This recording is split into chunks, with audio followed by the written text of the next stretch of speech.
Hi dears, welcome back. നമുക്കിന്ന് നുറുക്ക് ഗോതമ്പ് കൊണ്ട് ഉണ്ടംപൊരി തയ്യാറാക്കി എടുക്കുന്നത് എങ്ങനെയാണെന്ന് നോക്കാം. ഗോതമ്പ് പൊടി വെച്ചിട്ട് ഉണ്ടംപൊരി തയ്യാറാക്കി എടുക്കുന്ന അതേ ടേസ്റ്റ് തന്നെയാണ്. എളുപ്പമാണ്, അരച്ച ഉടനെ നമുക്ക് തയ്യാറാക്കി എടുക്കുകയും ചെയ്യാം. നല്ല ടേസ്റ്റുമാണ്. അപ്പം നോക്കാം റെസിപ്പി എങ്ങനെയാണെന്ന്.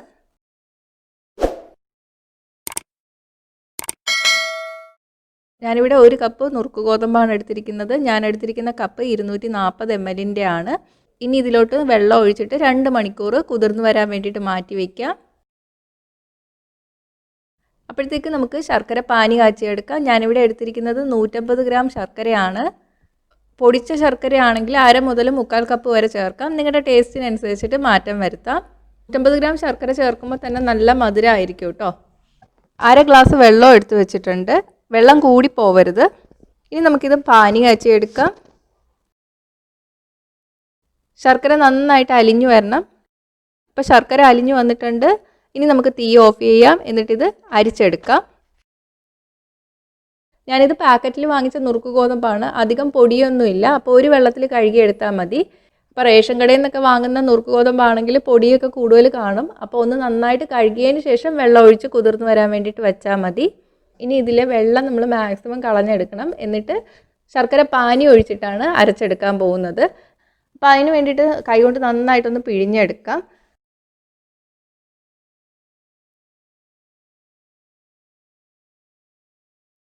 അപ്പോൾ ഇതാ എല്ലാം എടുത്തു വെച്ചിട്ടുണ്ട്. അപ്പോൾ അധികം വെള്ളമൊന്നുമില്ല.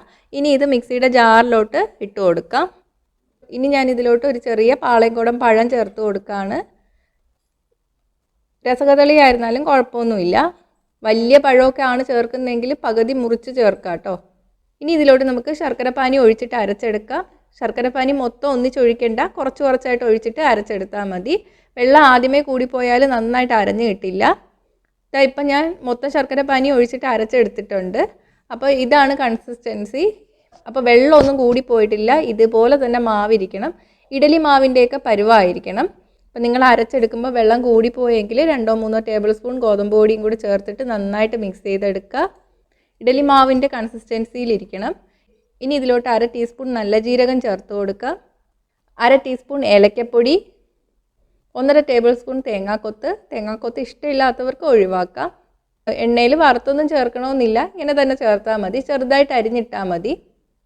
ഇനി നിങ്ങൾക്ക് കപ്പലണ്ടി ഇഷ്ടമാണെങ്കിൽ തോല് കളഞ്ഞിട്ട് കുറച്ച് ഇതിലോട്ട് ചേർത്ത് കൊടുക്കാം. 1 നുള്ളു ഉപ്പ്, നന്നായിട്ട് മിക്സ് ചെയ്തെടുക്കാം.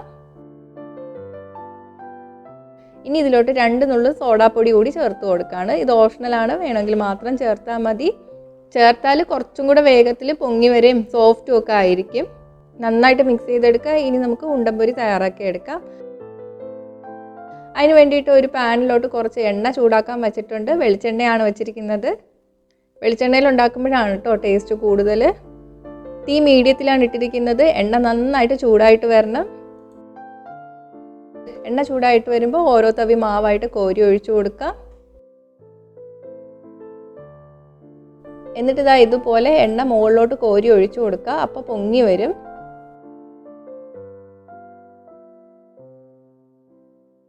താഴെ ഒന്ന് ബ്രൗൺ നിറമായി വരുമ്പോൾ നമുക്ക് തിരിച്ചിട്ട് കൊടുക്കാം കേട്ടോ.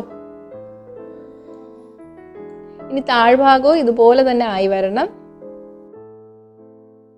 അപ്പോൾ ഇത് റെഡി ആയിട്ടുണ്ട്. നമുക്ക് കോരി മാറ്റാം. ഇനി ഇത് ഒരു കിച്ചൺ ടിഷ്യൂവിലോട്ടോ ഓയിൽ പേപ്പറിലോട്ടോ വല്ലതും മാറ്റി വയ്ക്കുക. എണ്ണ ഒന്ന് പിടിക്കാൻ വേണ്ടിയിട്ടാണ്. ഇതുപോലെ തന്നെ ബാക്കിയും ഉണ്ടാക്കിയെടുക്കുക. ബോണ്ട ഇവിടെ തയ്യാറായിട്ടുണ്ട്. ഞാനിവിടെ മുറിച്ച് കാണിച്ചു തരാം. കണ്ടോ, ആകമൊക്കെ നമ്മൾ സാധാരണ ഗോതമ്പ് പൊടി കൊണ്ട് ഉണ്ടാക്കുന്നത് പോലെ തന്നെയാണ്. ടേസ്റ്റും അതുപോലെ തന്നെയാണ് കേട്ടോ. നല്ല എളുപ്പത്തിൽ തയ്യാറാക്കി എടുക്കാം. നുറുക്ക് ഗോതമ്പ് വെച്ചിട്ട് വേറെ റെസിപ്പീസൊക്കെ ഞാൻ അപ്ലോഡ് ചെയ്തിട്ടുണ്ട്. അത് കണ്ടിട്ടില്ലാത്തവർക്ക് ഈ വീഡിയോയുടെ എൻഡിൽ ഡിസ്പ്ലേ കാർഡ് കൊടുക്കാം കേട്ടോ. അപ്പോൾ കണ്ടു നോക്കുക. അപ്പോൾ ഇതൊന്ന് ട്രൈ ചെയ്ത് നോക്കുക. ട്രൈ ചെയ്ത് നോക്കിയിട്ട് നിങ്ങളുടെ അഭിപ്രായം കമൻറ്റ് ചെയ്യുക. ഇഷ്ടമായെങ്കിൽ ലൈക്കും ഷെയറും ചെയ്യുക. ഇഷ്ടപ്പെട്ടില്ലെങ്കിൽ ഡിസ്ലൈക്കും ചെയ്യുക.